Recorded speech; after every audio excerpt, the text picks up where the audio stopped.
Merhaba evano, emi îro ferhenga xwe bi Tirkî, Kurdî bi pêşa hûvdê devam bikin, kam dest pê bikin. Tanımak nasîne, tanıtma danasîne, dolmak qarısîne, boğulmak fetisîne, solmak çılmısîne. Tarih dîrok e, hikaye çîrok e, ayva bîhok e, suark cihok e, sinirli hirsok e. Korkak tırsoke, fırtına babisoke, kırışıklık karmiçoke, ısırgan gezoke, titrek larzoke.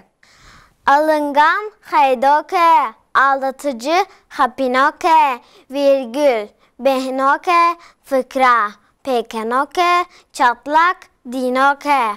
Uzmanlık pısporiye, ekonomi aboriye, feda etme cangoriye, adı geçen naboriye, nankörlük nankoriye. Adalet dadveriye, kapı önü berderiye, siperlik serderiye, talihsizlik bahtreşiye, kara sevda sevdaseriye. Fırlamak pengizine, çürümek rızine, çatlamak derizine, debelenmek gevizine, uyuşmak tevizine.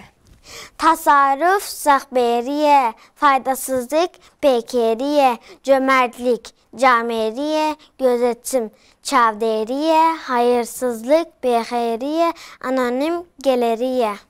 Yüzme soberiye, karşıtlık dışberiye, rehberlik rehberiye, karşıtlık berberiye, çözüm çareseriye, çözümsüz bir çareseriye.